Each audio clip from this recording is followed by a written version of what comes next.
What is up? What is up? How's everybody doing again tonight? Sorry, it's been a minute. I tell you what, I just cannot seem to get my shit together. So anyway, maybe we'll get there sooner or later. Um, Let me just see. I'm not sure what I did with my display. Let's see here.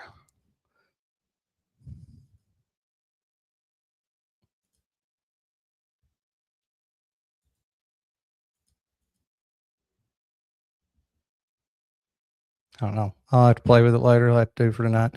Um, anyway, so what we're going to do, I'm not going to go long. We'll just break this up into little short segments, little short episodes. But I want to go back to what we were talking about the last time about did Charlie Kirk even get shot?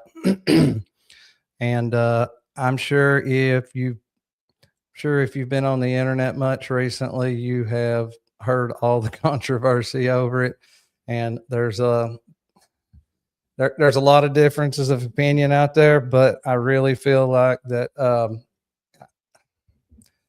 I'm starting to lean away from it myself. And I'll show you exactly why here in just a minute. We're going to go through this stream that and shout out to him. He does great work. West Texas is the best Texas. Now I'm forgetting his name. Bednards. He's mainly on X, but he started streaming on YouTube a lot lately. And he did about a 2-hour stream the other night. And that's exactly what he was doing was just going over the evidence, starting from square one.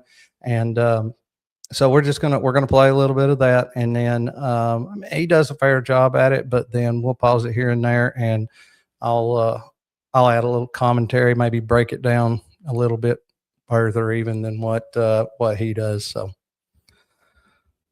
let me get that pulled up here, and we will have a watch.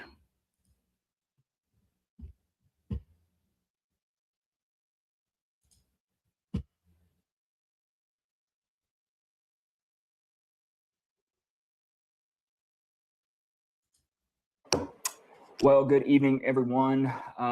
Sorry this particular stream has taken a little bit to get to. I wanted to make sure I've had all of the video organized. I wanted to make sure that I had enough time that I could basically sit here, devote enough time to it, and do it correctly. And here we are. So first off, thank you for joining. If you're on YouTube, thank you, X. I'm going to be monitoring chat on X, but primarily paying attention to here on YouTube. First off, chat, let me know, do we have good audio? Someone let me know, do we have good audio? Perfect. I think we're good. If it is starting to mess up, just let me know and I'll adjust it. Sometimes I get a little excited and I don't want to like buzz the tower. Perfect. Thank you all. Okay. How am I going to outline this? What's my structure moving forward? What's the point of this? First off, the point is tonight, I am going to focus purely on the UVU review footage and the Adam Bartholomew footage, okay? From there, we're gonna, on down the road episode, like here, this is gonna go boom, boom, boom in succession because I do not like the direction that things are going with some of these big accounts that have had our attention for the last, I don't know, 100 and some odd days. I do not like the direction. I do not like the focus. I feel like things have gone so far away from UVU. So I'm going to do something about it because guess what? I can string too. So we are going to focus right here, right now on this. I will get to your messages kind of as we go. I'm going to be watching for any of the ones that just kind of jump out to me. But primarily, this video, I hope at some point, or this live stream, I hope ends up on the computer screen of Tyler Robinson's defense team. Okay. I've tried phone calls. I have tried now an email. Send it to their. All right. I'm going to skip it forward just a little bit so we can go ahead and get to the good stuff.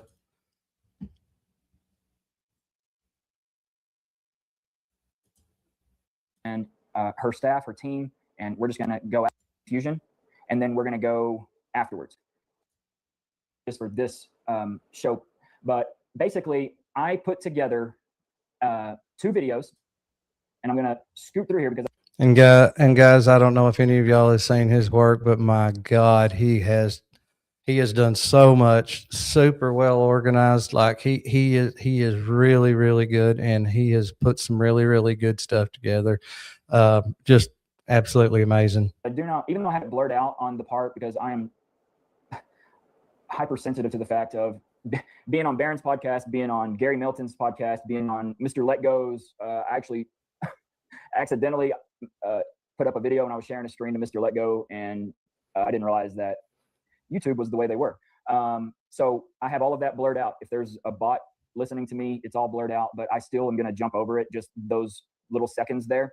But basically, in a nutshell, I have it nailed down right here. Okay, so after everyone is running and the UVU review video cuts, okay, I then go right into Adam Bartholomew's video, and I have it where it picks right up, but we've got a clock to demonstrate the time that has elapsed since the explosion, okay?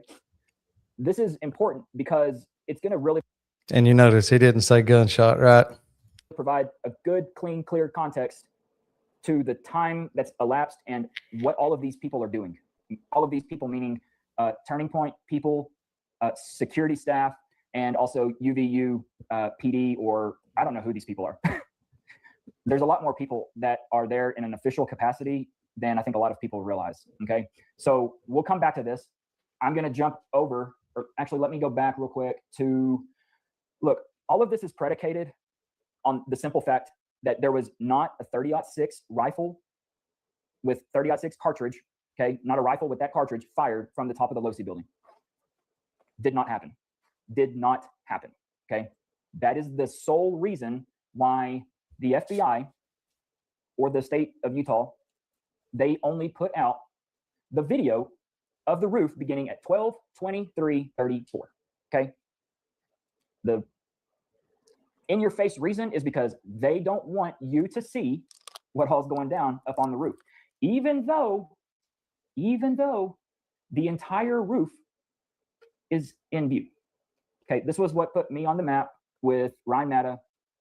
I gained like 20,000 followers in one night, okay? And then I just kept going.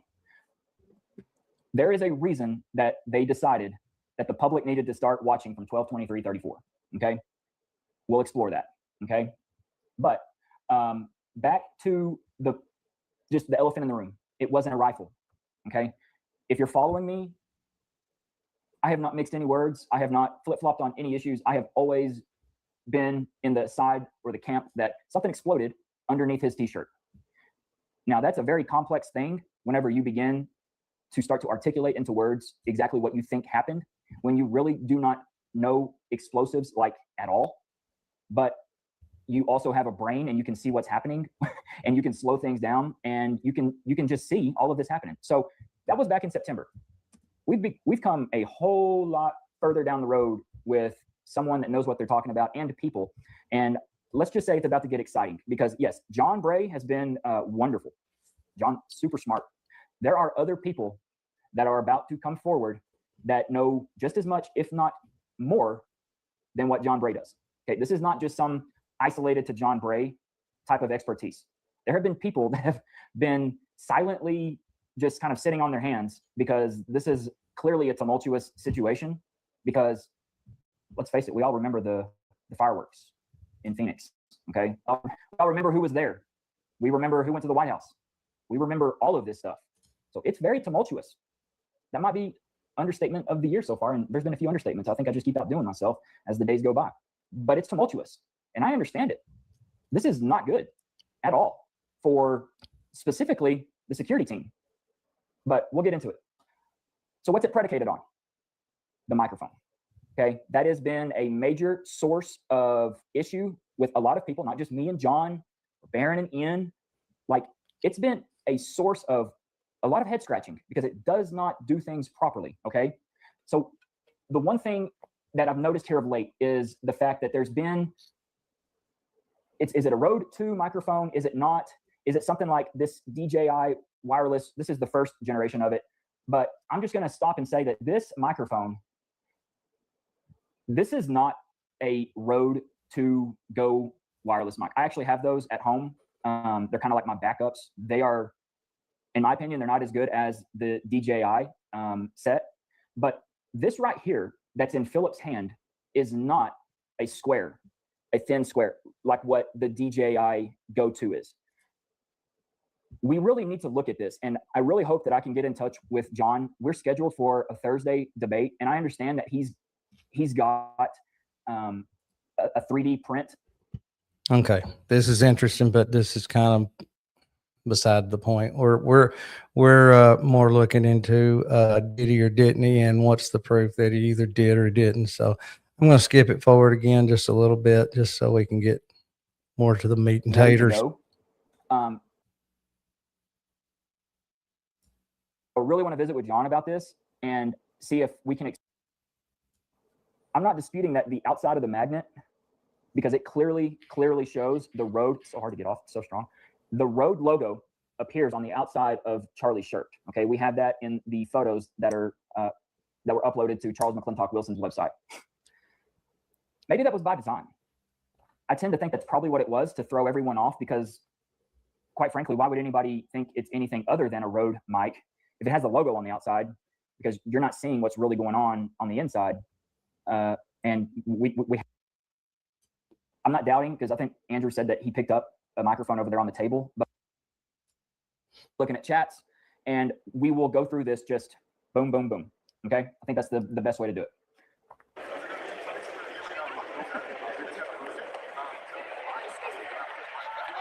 Can y'all hear that okay?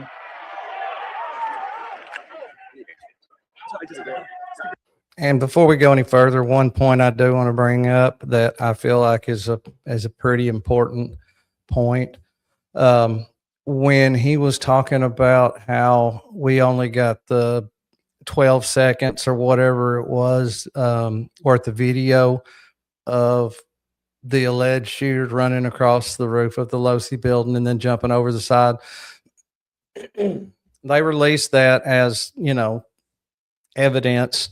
But, there's been a lot of people, including myself especially, that have just said from day one, why did they clip out that 12 seconds and only share that 12 seconds?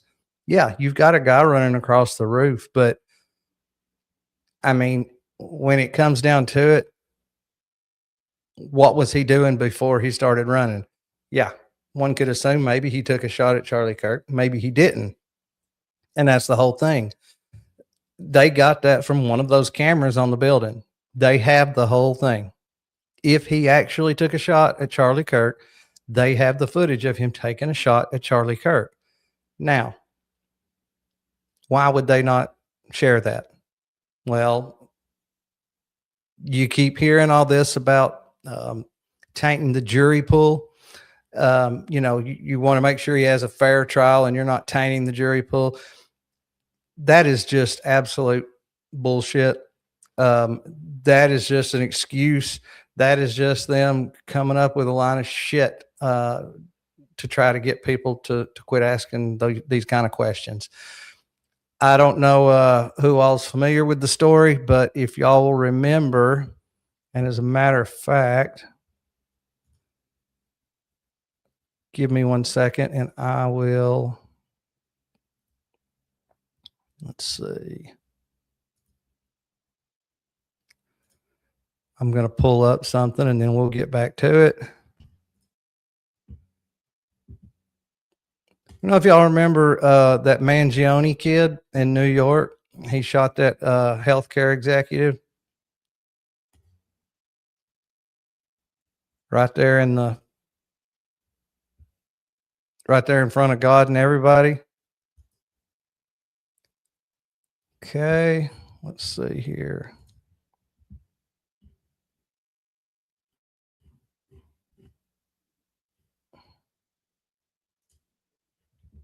Give me 1 second, guys, and I will find it. I just had that. I just had it and now I've lost it. Give me 1 second and I will get it back. There we go. All right.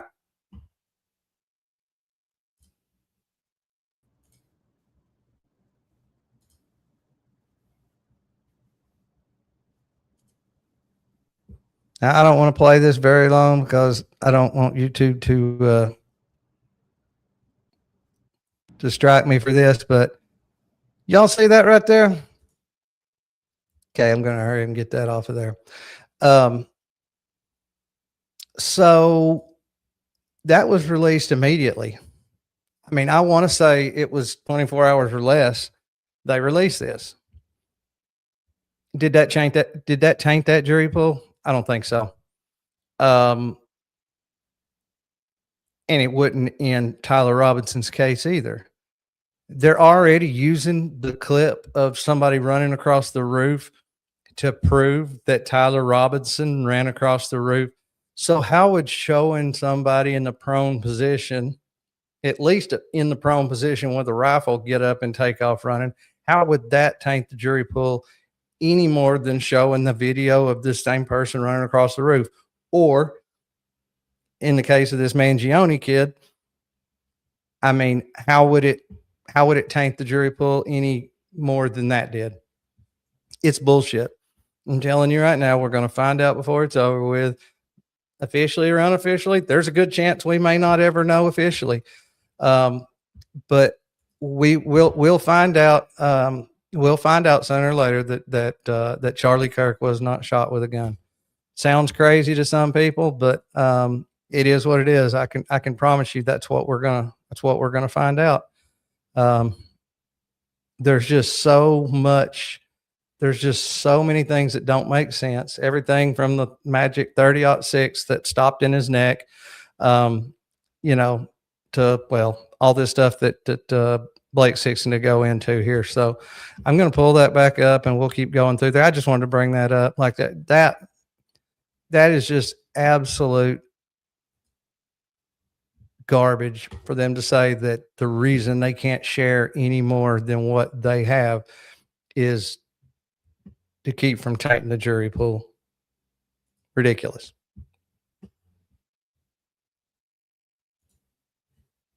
Okay, as we were. That's actually fun because I have gotten that a lot. Yeah, I have gotten. I look like, is it Aaron Paul? Thank you for the super chat, Kim Brown. Okay.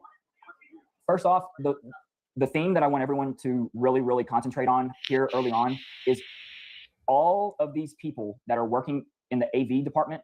This bearded guy right here. We've got Philip Goldsberry right here. Terrell is overdoing stuff. Pay attention to the audio issues right off the bat, okay? Because there are things that are way off. And right off the bat, the big boy with the beard goes underneath the table where he starts to fiddle with something.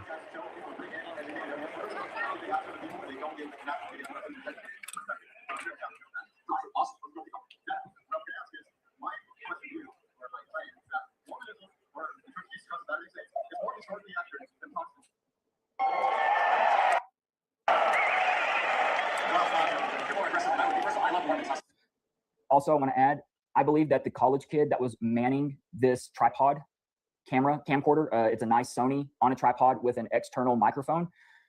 You can see here for the first couple of minutes, he's messing, or the camera's shaking. I think he is trying to get the microphone to work. He believes it's either not plugged in or it's not picking up something adequately. But this particular camera is upstairs, and you can see the angle we're looking at Charlie. So this is upstairs where there's other spectators, okay, overlooking the entire crowd, okay? So that's why the audio is a little weird here early on, is because the student is messing with the external microphone, okay? I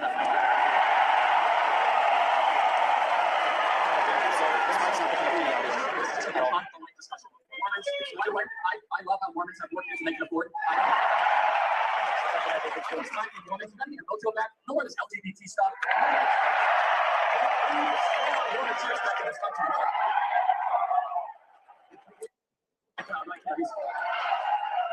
Let me just continue. I love how Mormons have missionaries around the world. I love how have my team as one. Carol's a woman, Anthony's a woman. So everything I say, I'm like, I'm going to tell the Christian, we're going to have fun with this, but I'm not one of those guys that hates on women. What evidence do you have for that?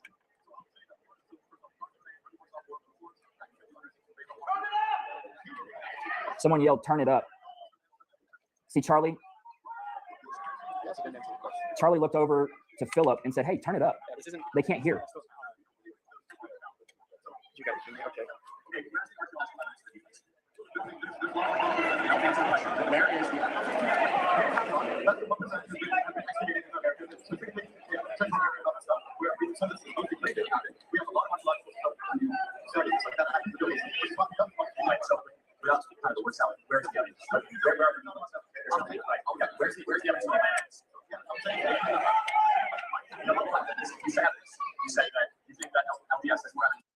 I was named two the critical parts of the evidence.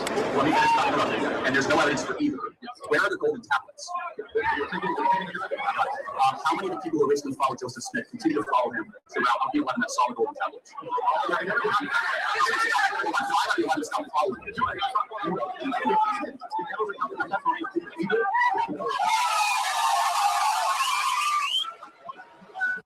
Okay, I'm going to pause it right quick.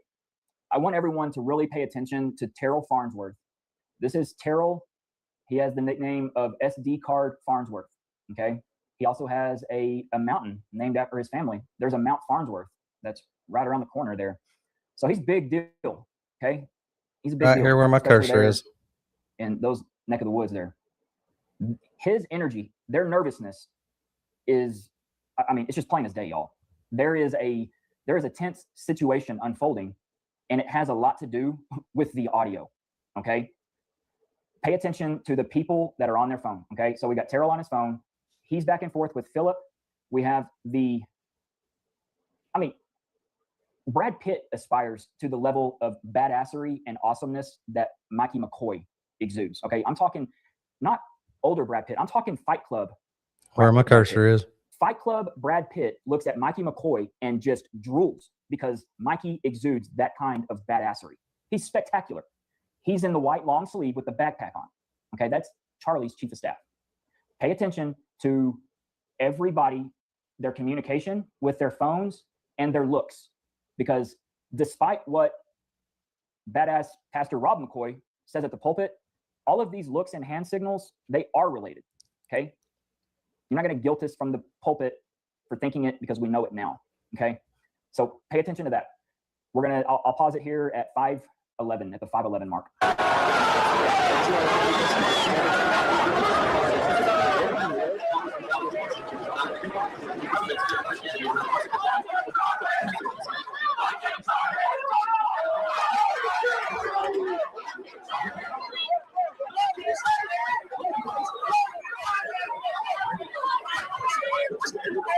Y'all see them all? That ain't Dan Flood texting baby mama at home. Hey, what you wearing, girl? See that? He's trying to get his attention. Watch Dan. Muhammad did not advise my dad. Muhammad was a child molesting pornography.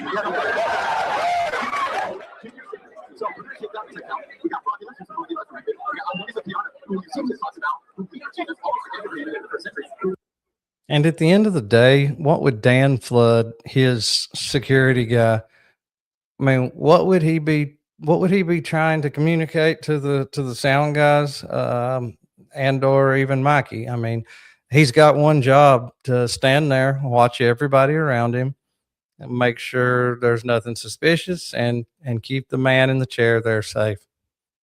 And at the end of the day, he failed miserably at that. But again, what would he be needing to communicate with the sound guys? Anybody over there? See Carol shaking his head. Something's off. Something's messed up.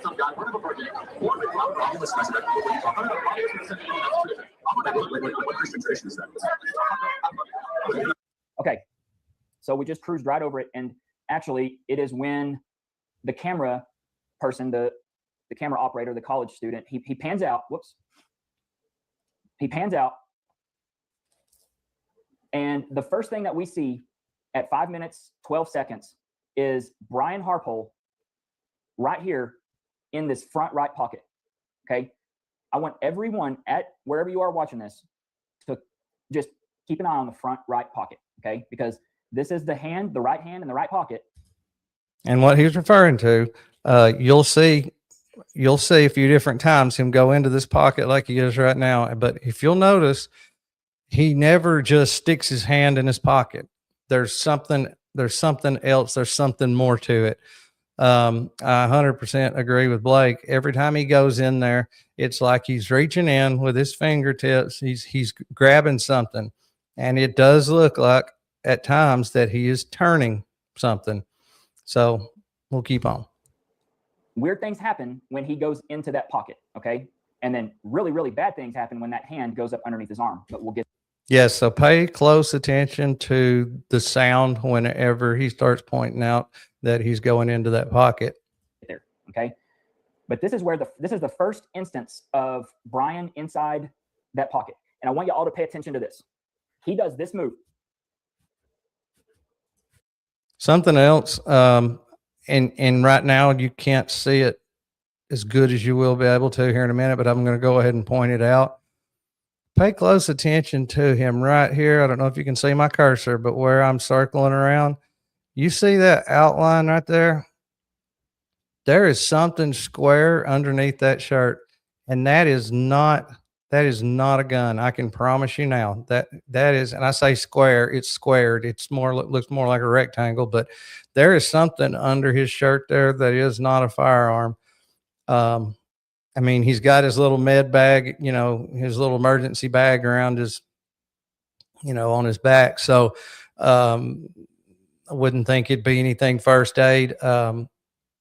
And notice again how much attention he pays to the bottom of his shirt. He always keeps tugging it down. Not exactly sure what that is, but there's something underneath his shirt right there, and it'll be really visible here coming up. A number of times. He's concerned about wires possibly showing under his shirt. Okay. Plain and simple. It's a super conscious thing because he does not, even though we can see it, and I'll point it out here in a moment, that's the reason why. He does not want wires being seen because he does not want, well, I guess he doesn't want what we're doing here on January the 13th, picking this shit out. That's just my guess. Okay. So let me back out and I'm going to hit play. What Christian tradition is that? No, we don't understand. What is the Christian belief? I'm saying that Jesus Christ is Lord. And the motherfucker obviously ain't very smart. I mean, at the end of the day, all he had to do was wear, a little bit longer shirt like that one there. I mean, he raises his arm straight up there, his belly button's going to hang out. Jesus Christ being Lord, he established. People resurrect. I think I'm talking a little too much. Okay. So again, we have to theological differences. Galatians 1. When you can go to Galatians 1, it says, what is it? It says, even if an angel comes to you and says that the adds to the gospel, do not believe the angel. So, can Paul warn about potential angels coming in?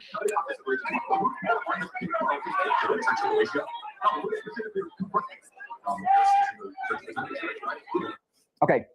Right here, this kid's hat or his head is in the way. At this moment, I believe Brian Harpole is anticipating that Henry Dell, this is Henry Dell right here at the microphone. Brian is anticipating Henry is finishing up. So he goes in to his pocket to what I believe is ultimately begin a sequence. Okay. He does something. You just saw it in his with his right hand. I'll back it up a little bit and play it again. We'll go right. So angels coming in. I've got it on 1.5 speed right now. I'm going to go ahead and slow it back down to 1. That way we can see this a little better, and then I'll speed it back up here in a minute.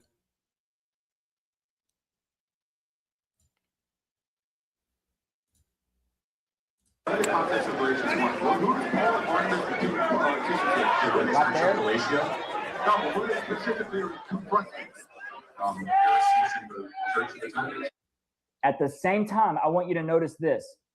Philip is on an earpiece now, and he is listening to somebody, what I believe is somebody that's in another place, another controller.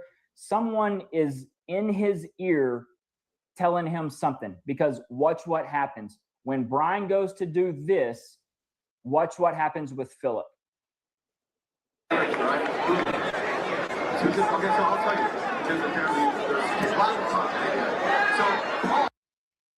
And Philip is going to be the one right here where my cursor is, this dude in the white hat. So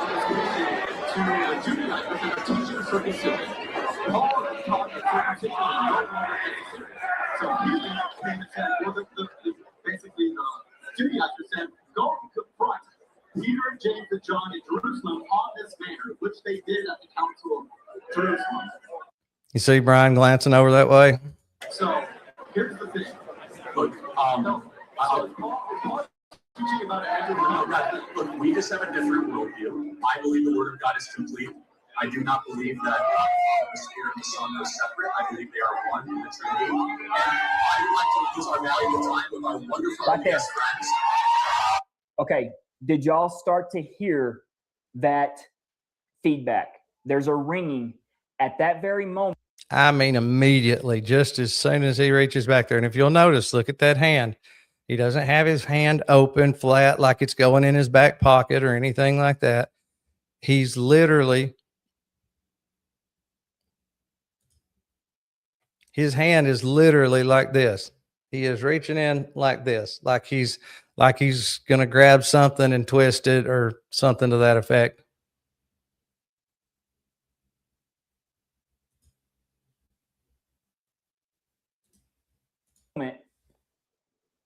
This is when Philip goes, it's not good. It's not good. Watch it again. I went back too far.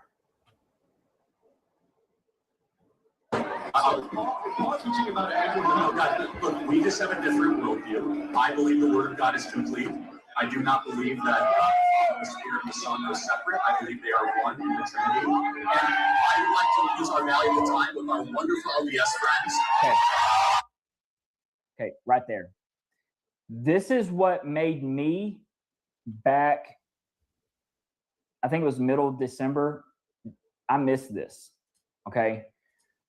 Oh, and hey, River King Poker, how's it going? What's up, buddy? And it was when all the Fort White. Glad you're here. Make sure you're subscribed to the channel. Please like the video, share it around.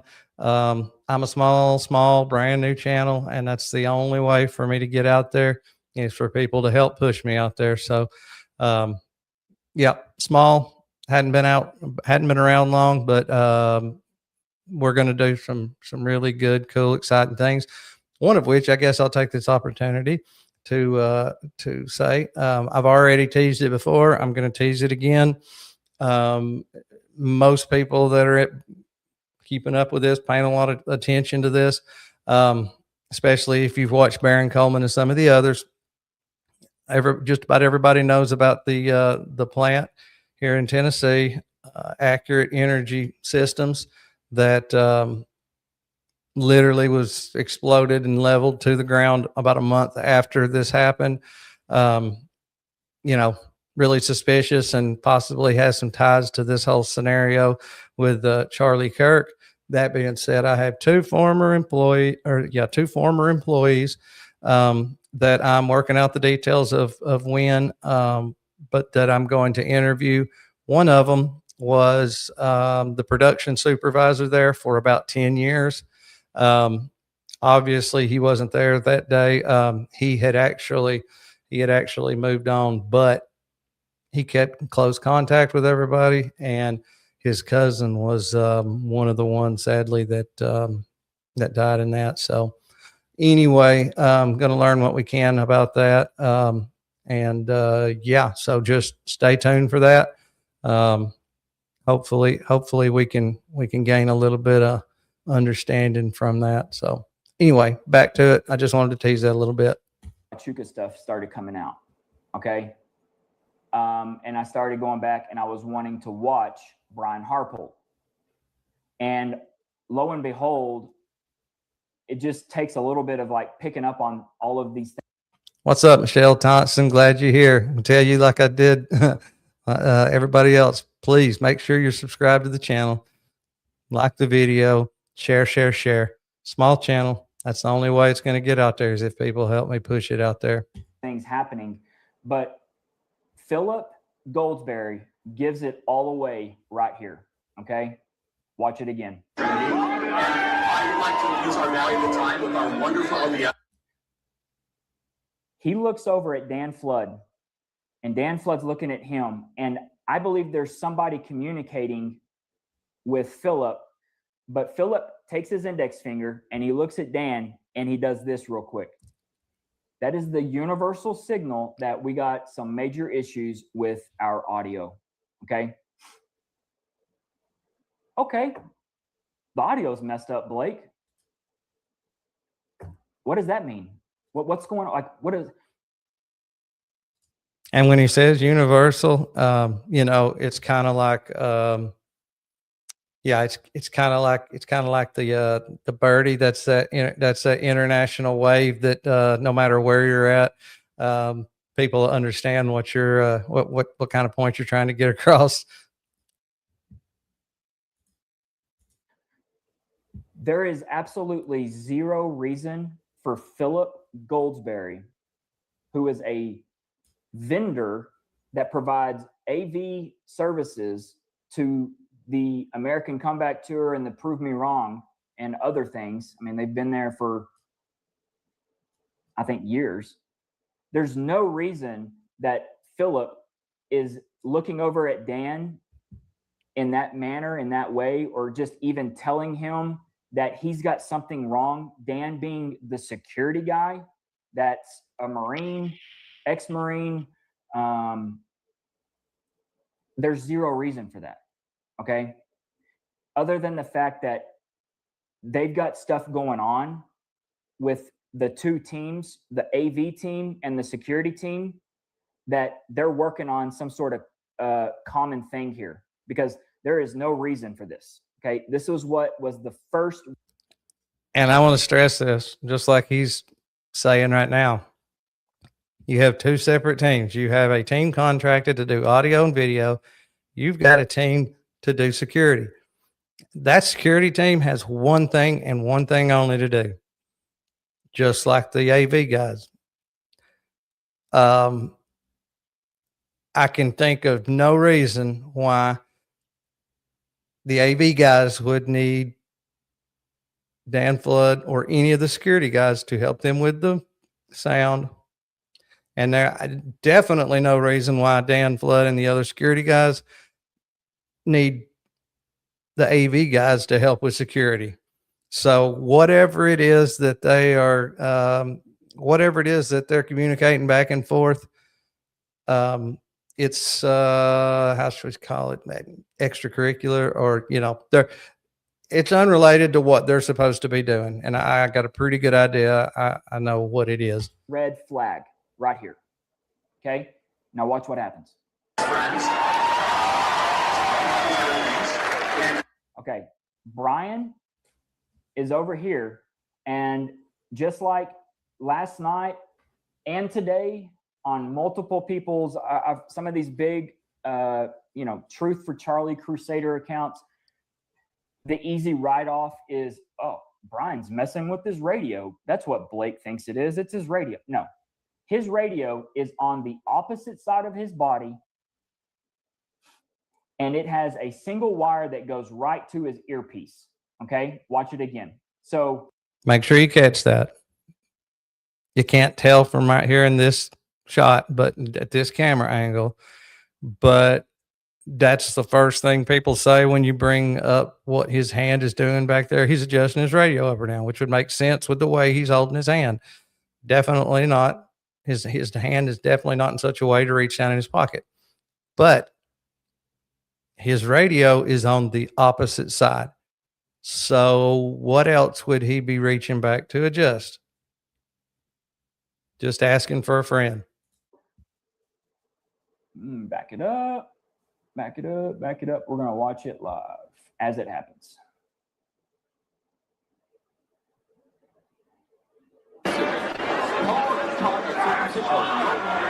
The other thing, I want you to notice how Brian Harpole's hands are right here. Okay. And I would like for you to do this as well.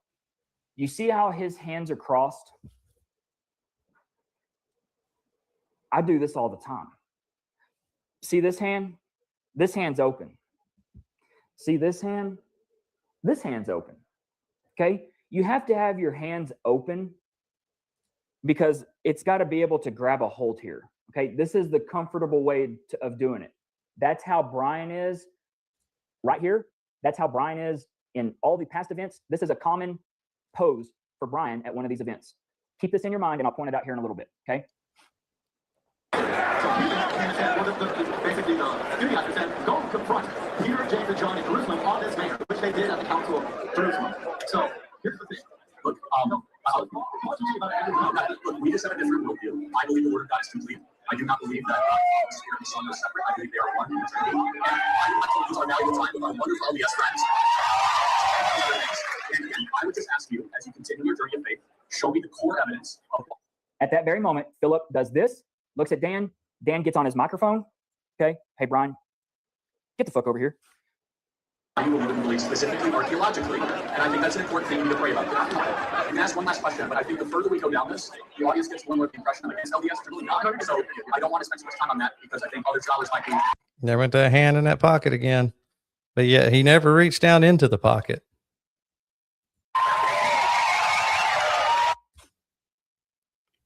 Remember what I was saying about that under his shirt? There may be shots where you can see it even better, but if you'll look right now, you can really see that outline of whatever he's got strapped underneath that shirt. Y'all see that? That's not his radio. That is something else. That is something else that is what Philip looked over to Dan and did this for, and he calls Brian over. Brian gets, there's like, it's right here, and he's like twisting it. You know, I mean, it's plain as day. It has nothing to do with his radio. His radio is over here on this hip. This is something else in his front right pocket. And I just want you to watch this look again.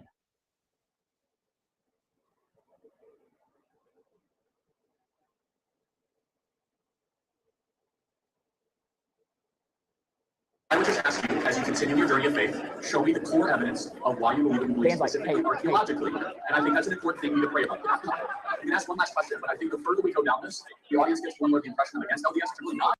Whatever he told him, you could tell by that, by the way, whatever that that movement was that Dan Flood just did. You can tell that he was referring to the sound guys. Again, what the hell does Brian Harpo have to do with the sound? Why is he talking to Brian Harpo about the sound? Because that's exactly what he just did. He just waved over in the direction of the sound team over there. Strange. This right here is, you stupid motherfuckers, because they just had Brian walk up to the stage where every camera's That's exactly what that was. focused, and Dan tells him, dude, you got to turn it off. The audio is messing up. And this is Brian looking over at him because he knows what just happened. See, he's not even looking at Dan Flood. Dan waved over towards the audio guys, and now Brian Harpo is looking right straight over there at him himself. I don't want to spend. You see that look? I'm telling you what, I mean, if he could run across through there and tackle one of them, I guarantee you, he would whoop the shit out of Terrell Farnsworth. Terrell Farnsworth would get his ass beat in this moment. If the crowd was not there, Brian would lay it down on him. Because that's not saying a whole lot. I got a feeling my wife could whoop Terrell's ass. That literally just screwed the pooch on this whole deal. Because not only did it connect this with Dan, he calls him over, and he's got to do it in front of everybody. I don't care what, there is absolutely zero excuse for what we just saw. There is nothing plausible. None of these dudes have any sort of AV. Dan and Brian do not have a part-time DJ gig back in Dallas where they're like, and they're like, you know, they're doing the whole like glow stick. No, they don't do that part-time. These are not that kind of guys. They don't know shit about that stuff. And there's absolutely nothing that these dudes should have on their bodies that's messing with these 4 speakers at all. And they shouldn't be discussing the audio at all. There's nothing they can do to take care of it, is there? Unless they're doing something unbeknownst to the other guys, or unbeknownst to, you know, everybody in the crowd and everything else. that is messing it up, then okay, maybe there's something they could do. But why, again, why would the security team care anything about the audio? Other than the fact of there's something else, something nefarious. Period. All right. Much time on that because I think other scholars might be.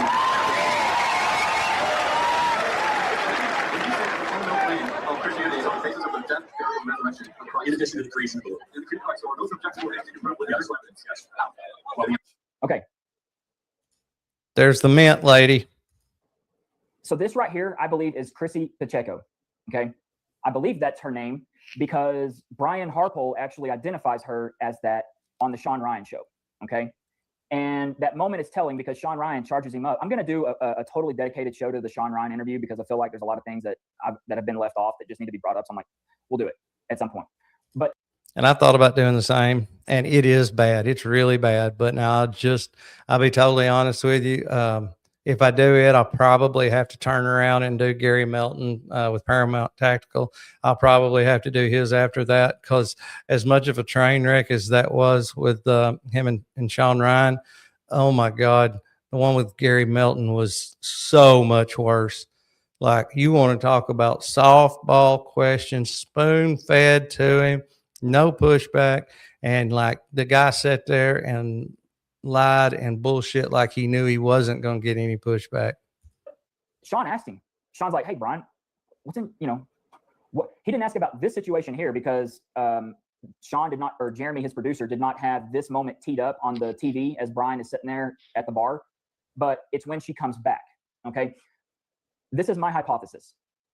I believe that she was the reason for Brian to either A, go into his pocket, which is what happens whenever she brings back something. But I believe this is just creating Baron did a great monologue when I went on a show actually about how magicians do magic tricks. And if you're looking somewhere or there's a lot of busyness going on with people doing weird shit, the eye has a hard time keeping up with it. Okay. Now, do I think that Chrissy Pacheco is something to do with like the magic? No, I believe that she is just creating a reason for Brian to go into his pocket, or when she walks back is whenever he goes into his pocket. What he could be giving her, I have no clue. I believe he's got first aid in that man purse he carries. But at the same rate, you have to think about this.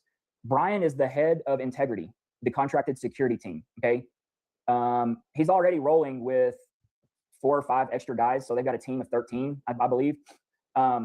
Why would Chrissy, who just does, I think Brian said, oh, she brings us the little packets and stuff. Why would Chrissy be walking right out in front of the crowd to where Brian is doing his job right now? I mean, he's being a security guy for Charlie and the leader of his team. Why would she go to Brian with all of this stuff, like right smack dab at the beginning of an event? Makes no sense, right? If she needs like a Band-Aid or something, all of the EMTs are right back here. Their bags and their that motherfucker must have really wanted him a mint really bad. There's like 5 of them. They're all standing right here. So it really does not make a lick of sense logically why she's coming out to Brian, other than the fact that she's there just to create kind of a diversionary type, like just making it just kind of strange, right? He's pulling stuff out and you're not necessarily just focused in on him messing with the device in his pocket, right? That's what I think. Okay, I've got my notes here. I don't want to miss or slide over one. Okay. We passed the 822. Nope, 822 is coming right up. Okay. Me too. The over 500 witnesses that saw the resurrected Jesus. Let me finish. The Apostle Paul, the Gospel of Luke, the female witnesses, which you're going to make up the resurrection, you're going to use female witnesses. Even external biblical evidence, such as Josephus and the Talmud, even acknowledge that early followers of Christianity, they believe in the resurrected Christ. The 41 creeds of the early believers that are incorporated in the New Testament that talk about the resurrected Christ, not to mention 1 Corinthians 5 and 15. So that's all pretty amazing evidence, not just and I know he's on a mission. He's focused. I mean, he's doing what he loves. He's enjoying it. I mean, he's in the, heat of the moment and everything. But it makes you wonder at some point if, and he wasn't there long. I mean, this thing had just started. But makes you wonder at some point if the thought ever crossed his mind. Why are these guys so distracted? Like, what is going on with these guys? So I don't know. It's just something I've wondered. And maybe he didn't, but he was pretty smart. He was pretty observative. And I wonder. Biblical evidence, but extra biblical evidence that Jesus Christ was a real person. He lived a perfect life. He was crucified, died, and rose on the third day, and he is Lord and God of all. How many people are on their phone right here at this very moment? One. This guy doesn't count. This guy's a clown. 1, 2, 3, 4. He's looking at the control screen here, and Terrell just put his phone up. 5.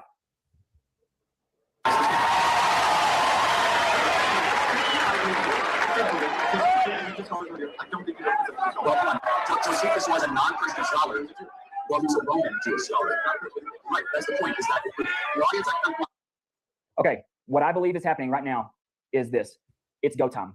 Okay. They know that Henry Dale, they being all of the security team, they know Henry Dale is wrapping up.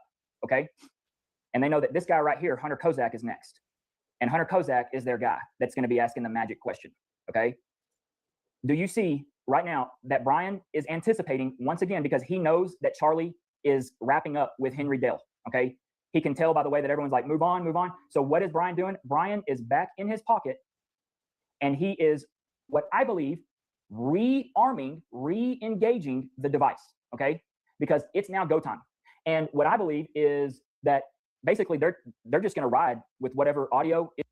Now, the last time he went in that front pocket, remember, as soon as he did that, all of a sudden you started getting feedback. The audio went to shit. Just keep that in mind. And yeah, keep that in mind as we see what happens here. There are, because it might be a big time feedback. There might be a lot of humming and buzzing, but they're just going to go with it. It is what it is. Okay. So at this moment, we are, see, 8:46. 22:05. We are a minute. Where did my notes go? I believe we're a minute 23 to the boom. It's fast. So, like he said, I mean, they arm it. They say, "Fuck it, just whatever it is." If the audio goes to shit, I mean, got less than a minute and a half to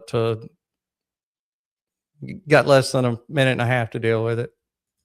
Okay, but just watch this right here. God bless you, my loved ones. I'll do it again. That's the point, is that Christian scholar, well, he's a Roman Jewish scholar. Right, that's the point, is that the audience I found wants you to run. God bless you, my loved ones. See how quick he does that?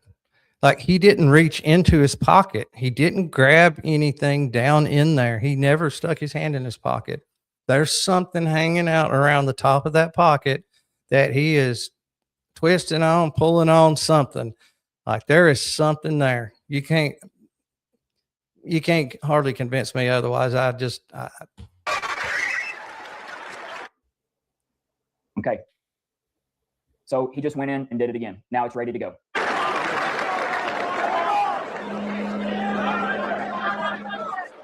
You hear that? You hear that feedback? And it hasn't done it since. He hasn't gone back in that front pocket since the first time. And and there hasn't been any feedback like that either. It's kind of strange. Yeah, so we're good. Hey, Charlie. Hey, hopefully we're going to have a little bit more time for you. Yeah, so just wanted to, a few weeks ago. Okay. Terrell says, get the handheld mic away from your body. I believe there is something going on that's close to Charlie's body, that handheld microphone is picking up some crazy shit. Okay. I'm not an AV guy. I am just pointing out the obvious. I don't know what this is. If you are watching this and you know somebody that deals with this kind of stuff, audio, like what this feedback, with all of this and what we know happened, get in touch with me. Okay. I don't know what this is, other than the fact it has to do with what is on Charlie's body that is armed, that Brian Harpole just messed with again. Okay. So if you know somebody, please get them in touch with me that is an audio guru. Okay. So that is the answer, because they know that it's not going to be that long that they have to endure that feedback problem. So Terrell just says, push the microphone away. That's what he just did. And as you can see, Brian is, he's over here getting it ready, or he just turned it. I want you to watch how he puts his hands back crisscrossed. Okay, here we go. The cord, I think everybody can see it. So just wanted to, a few weeks ago. Y'all see the outline of the cord? And all of this is on my Twitter page. So, I mean, I've got screenshots of all of this with notes on. And in case anybody's wondering what the hell, this has to do with anything, I mean, what could he possibly have that would be affecting the audio and stuff? I guess at the end of the day, the theory is if instead of a gunshot, it was a microphone with a micro shaped charge in it, that exploded, that killed him. You would need some method of arming it when you got ready, and also some method of triggering it.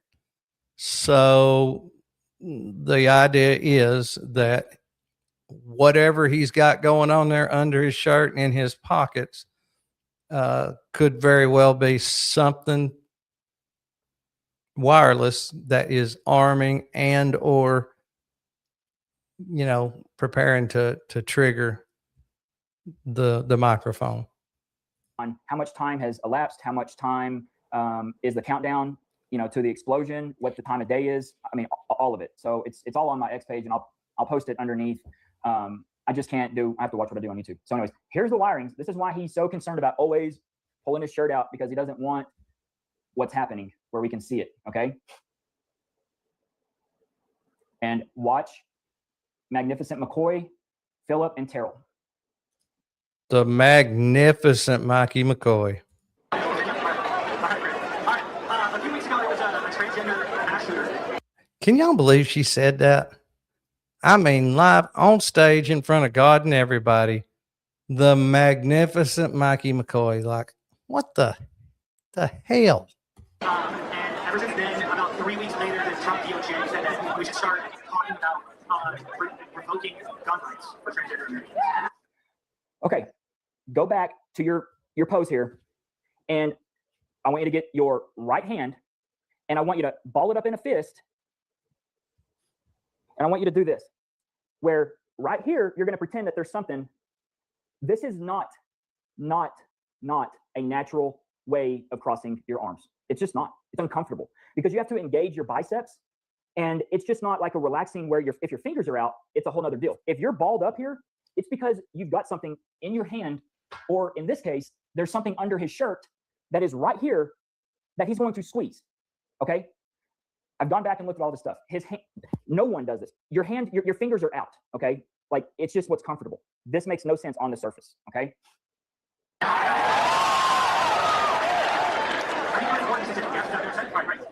So do you know how many transgender Americans have been mass shooters over the last 10 years? Too many.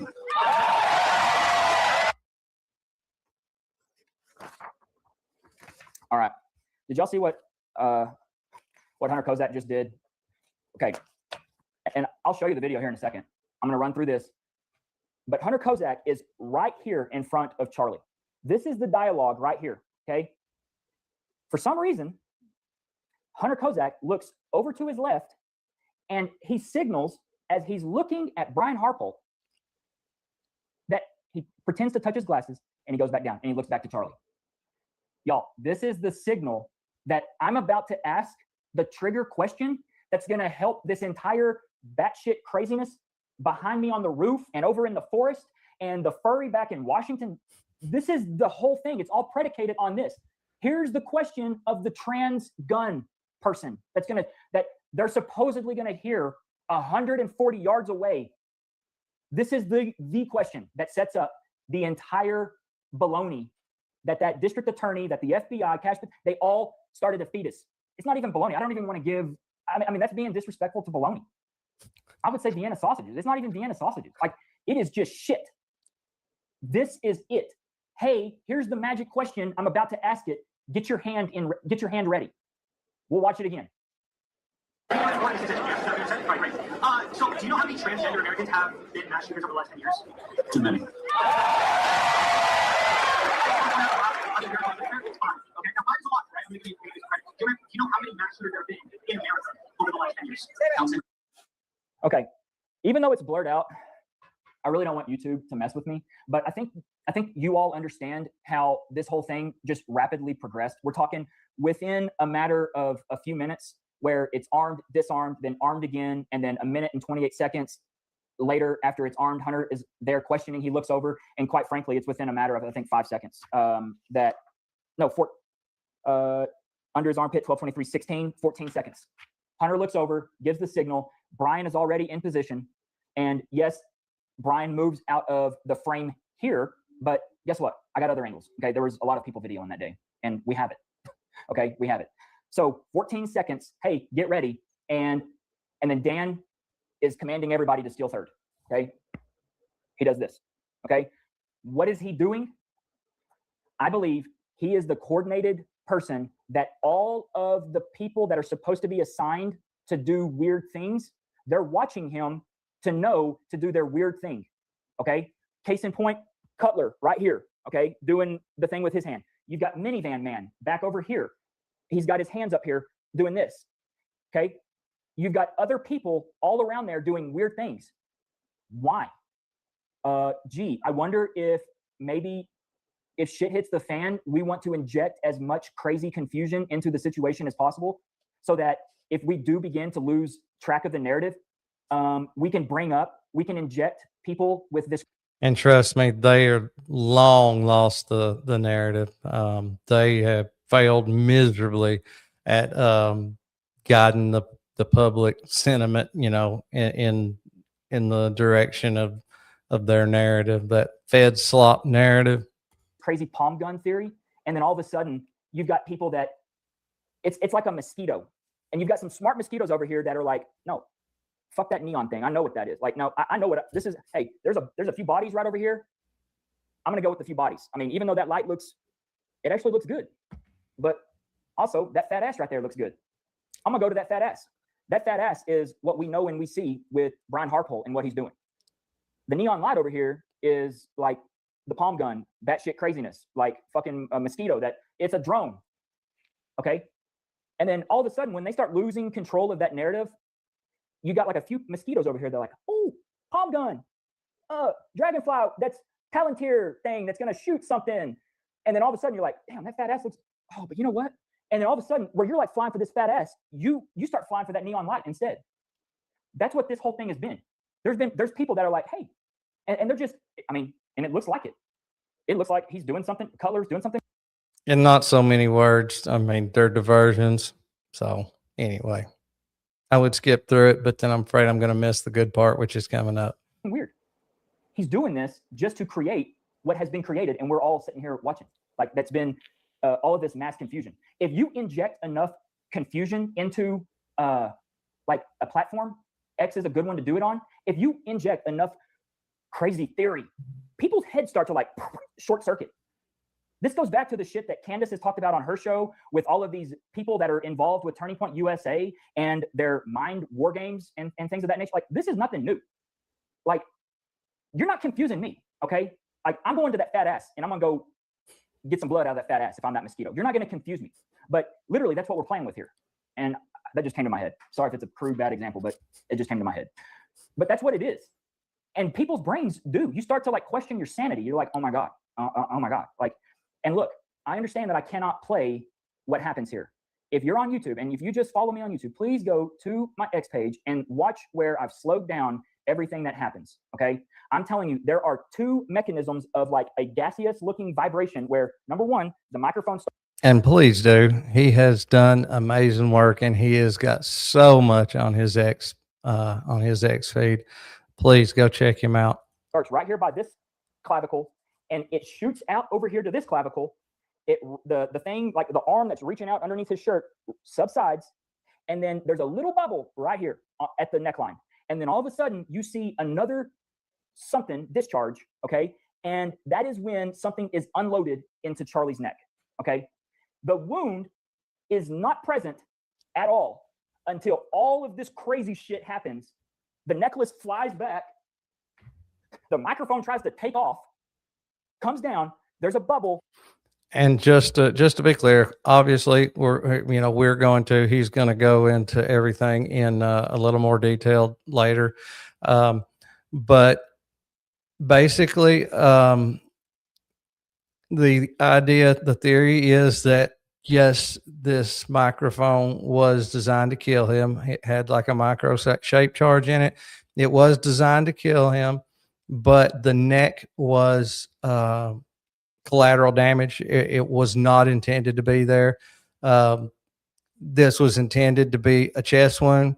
Would have been a whole lot easier to lie about it too. And when the neck happened, like the idea is that a small piece busted off the microphone in a place that it was not supposed to, and caught him in the neck. So just trying to make sure that's clear. It really, I feel like, was intended to just go straight into his chest and be that. And then injects, boom. That is the first time you can see the wound. And yes, if you slow it down really, really slow and watch it frame by frame, that is 100% fact. All the movement happens before that wound appears. And then it's a few frames after that, even before any blood comes. You see the microphone move and his shirt move and blow up, his neck, his necklace, all of that happens before anything appears on his neck. So like I said, we'll get into that more detail later, but I just wanted to point that out. It is not a gunshot. I don't care what planet you're from. If you are saying you're like, oh, they've got a laser guided something behind over there and it's fired across the lake and it goes through the American comeback thing and it does or I was watching this movie like with the Angelina Jolie and she could bend bullets around things. No, if you're that person, you are fucking working for somebody, because there is no reason for all of this shit where it's happening underneath his shirt. There's no reason. And guess what? All bets are off, because the 30-06 that they said, it's not working in the neck. I don't believe the neck was ever supposed to happen. I believe everything was supposed to have been contained underneath the shirt. And then he gets tackled by Dan Flood, right? And then it just looks like a chest wound. And guess what? We have absolutely nothing to compare it to. But I'm telling you, if you were to go right now and go talk to like somebody that writes graphic novels, like I don't know, Tom Clancy would be a good example. Anybody that does any sort of reporting and knows anything about guns and, hey, we're going to try and do spin this fictitious story. Hey, we're going to have it where a rifle that's shooting a 30-06 goes and just stops in this person's neck. They're going to absolutely, like, it's laughable because it's so far from reality, detached from reality. It's impossible. Okay. So at that very moment, you have to remember all of this other stuff is set in motion already. They've already got the patsy running. They've already got another crazy old man patsy ready to go in the crowd. I shot him. I'm George Zinn. Shoot me. They've already got probably the rifle over there sitting underneath the tree, ready to be found. It's not on the roof. They've got all this stuff set in motion. They have to go with it, right? So here we are. There's the signal, everybody doing weird things. I didn't really get into the stuff about Hunter early, but we'll do that on another episode of where he's practicing his reaction. It's identical. I've already got a video ready for his reaction. It's just scripted. This was all like, they know it's like, this was practice. They talked about this. And I believe that was real blood that came out of Charlie's neck. Okay. I think Charlie passed away, but I do not think a bullet is about to be fired here within a matter of a second. Okay. It's something else. Something else. Okay. How long have we been going? Okay. Tell you what. And one interesting point I also want to bring up, and this has been reported by more than one. I've heard several people now say it. That people that were, and I heard this right out of the mouth of one of the bystanders that was up there close to Charlie, like within 20 feet of him. But several have said that it almost sounded like a firecracker, and this is up close to Charlie. It almost sounded like a firecracker. I heard one guy talk about how it sounded like a smaller caliber, nothing like a 30-06. So just a thought. The first question that most people ask is, if something went bang underneath his shirt, why did nobody hear it? Well, it would obviously have to be timed with this gunshot that went off or whatever it was. And so you got to figure though, when that loud bang happens, everybody in the crowd is freaking out. Everybody knows it came from behind them. A little small bang like a firecracker, most people are not going to notice. They're just, if they happen at the same time, they're going to attribute it to whatever made the big bang. But I just thought that was interesting. There were several that said they heard something that it sounded like a firecracker, and those would have been the ones up there close by Charlie. So it's not like nobody heard this microphone go bang. I am going to go right here. This is right before it goes down.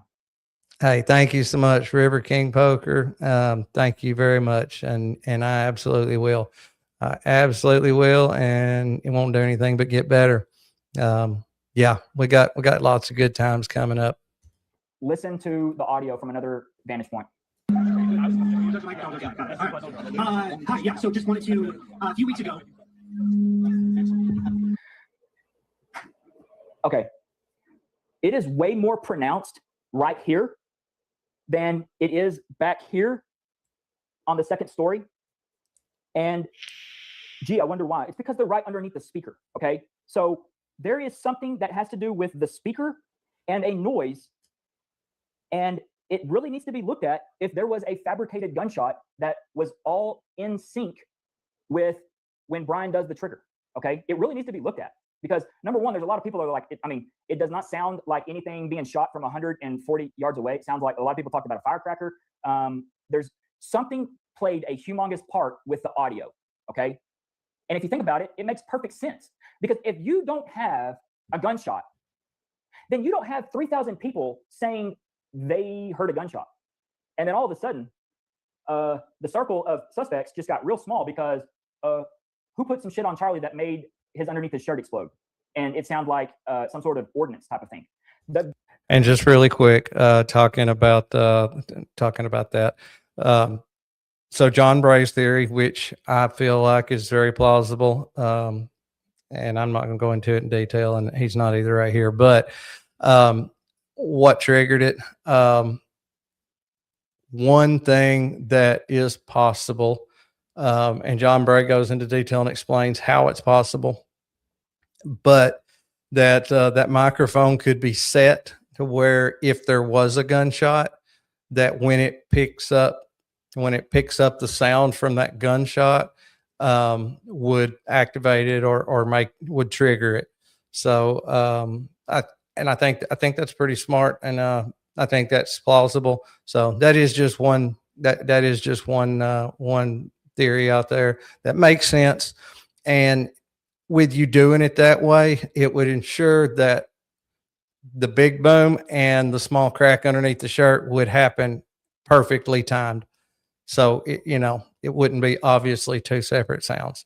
So anyway, gunshot is the most important freaking thing. And I believe that's why it was so stressful for all of them, is because the audio was jacked up. And look, if the audio is blown, if they don't have the gunshot or something that's similar to a gunshot, if they don't have that, then their goose is cooked. They're done. Okay. Like they don't last until January the 13th or whenever. I think this was December the 18th, actually. It's just that nobody is talking about it. I mean, it could have been a rifle blank for all we know. And they may have actually shot something, but I'm telling you right now, whatever they shot didn't go into Charlie's neck. I'm the only person on this planet talking about this shit. No, that was a bit of a stretch. He's not, but we'll give him that, I guess. So he's right under the speaker. It's definitely the speaker that's given off that weirdness. This is what I think it is and why I think the speakers played a very important part to it. I mean, y'all see Brian in his pot. I mean, it's so plain as day right here. Did you see how he took that step back like that? Like he was literally like, oh shit. Like that was definitely a reaction.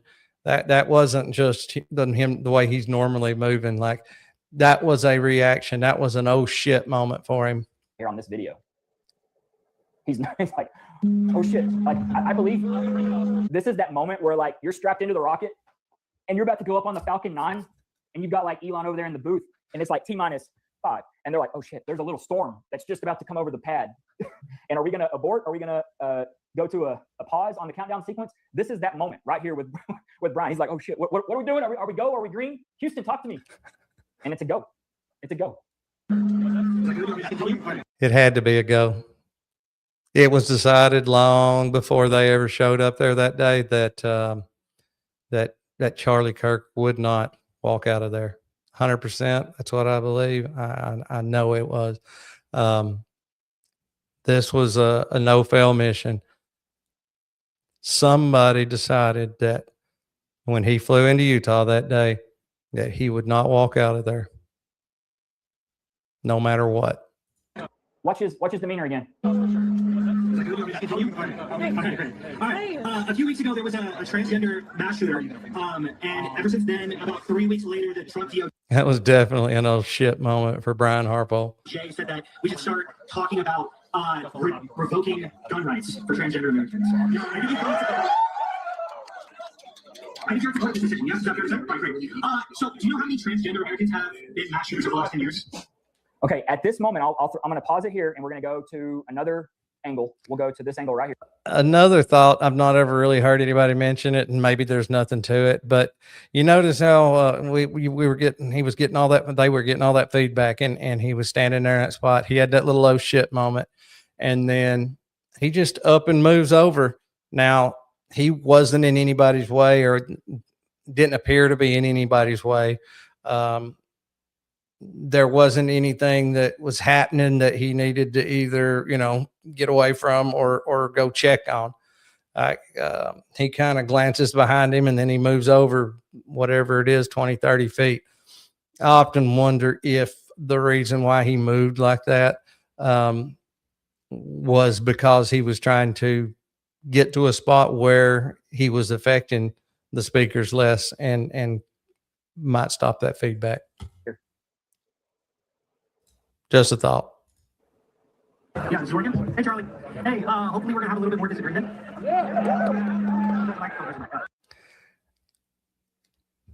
Anybody that hasn't watched it needs to go and watch that that interview or that quote unquote town hall that Barry Weiss and Erica Kirk did.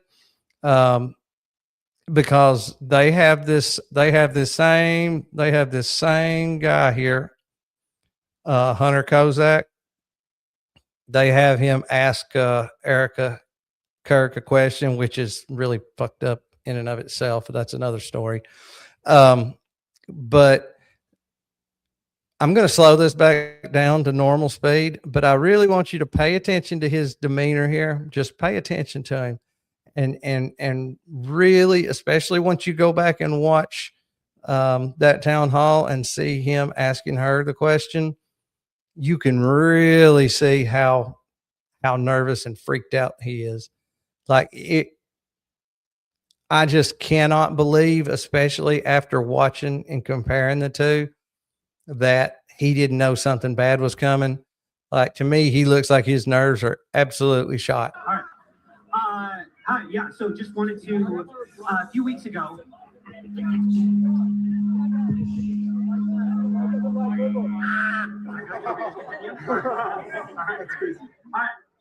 A few weeks ago, there was a transgender mass shooter. And ever since then, about 3 weeks later, the Trump DOJ said that we should start talking about revoking gun rights for transgender Americans. Yeah! I think you're supporting this decision. Yes, is that fair to say? All right, great. Yeah. So do you know how many transgender Americans have been? Okay, so right here on this angle, Brian has his right hand. It's right here. I want you to watch. He's grabbing and he's getting, there is something probably taped or secured to his body, to his rib cage right here, and he's getting it in position. And then he's just going to be cool as a cucumber. And watch. mass shooters over the last 10 years? Too many. There's his fingers starting to grab. Now, right here, I want you to watch both of their eyes connect. You see him look away? Watch it again. He knows exactly what time it is. They know that it's and of course, I don't know if y'all noticed Dan Flood. It appeared from this angle that Dan Flood looked directly at Hunter, looked like they locked eyes, looked at him. As soon as he looked at him, he glances back over towards Mikey and the sound guys. To me, that's just, here we go. I mean, Brian's not going to sit there and just be like, oh, you did the glasses thing. Oh, I'm ready. I'm ready. I'm ready. Everybody ready? Bomb's about to be exploded. Everybody ready? No, y'all. These are smooth operators. Okay. So he's going to, of course, look away. I ain't looking at your glasses. I ain't looking at that signal. No, I'm going to look over here. That's what just happened. You want to watch it again? All right, let's do it.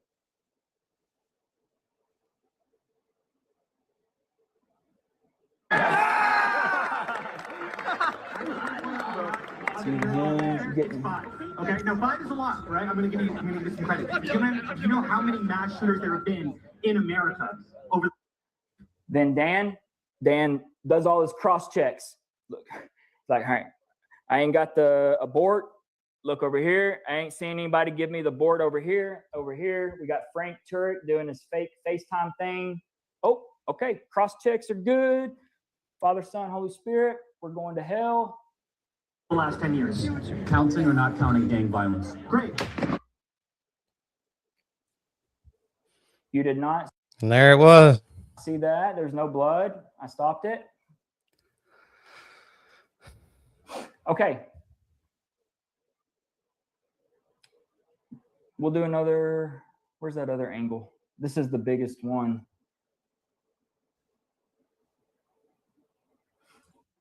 I tell you what, we've been going an hour and a half now. It's a school night.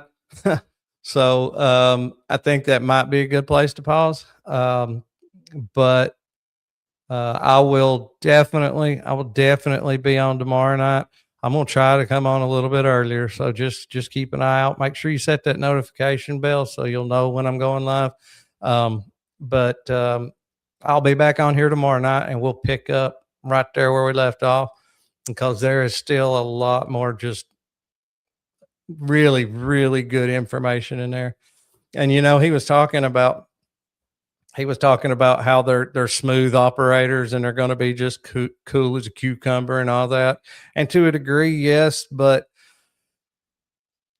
one thing about it, these guys, I guess they were probably raised up in different times, and maybe they just didn't realize the day and age that we're in. For one,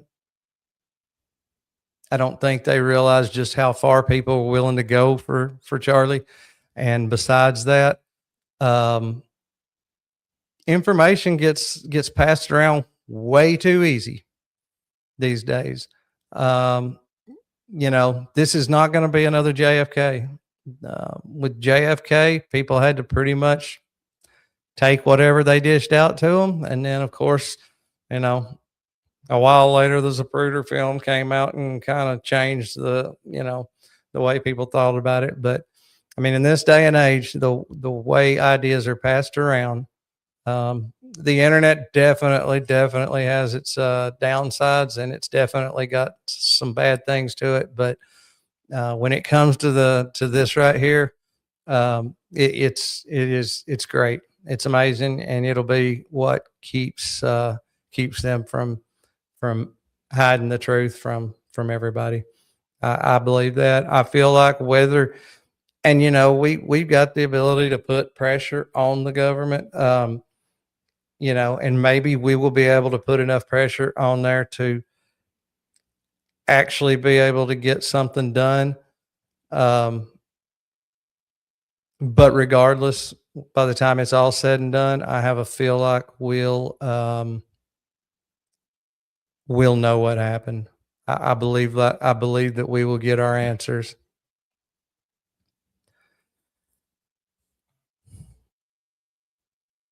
Oh, looks like I lost my camera. I should probably just go ahead and shut down, but I tell you what, I'm going to fix that real quick before I sign off here.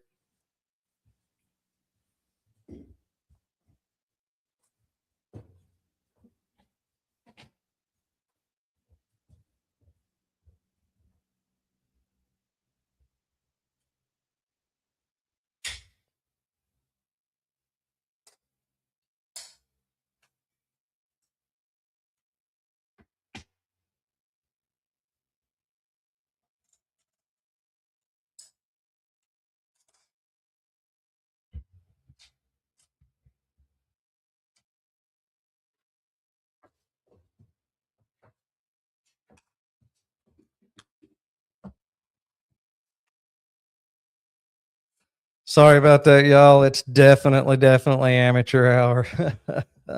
I guess I should have checked my battery before I started this.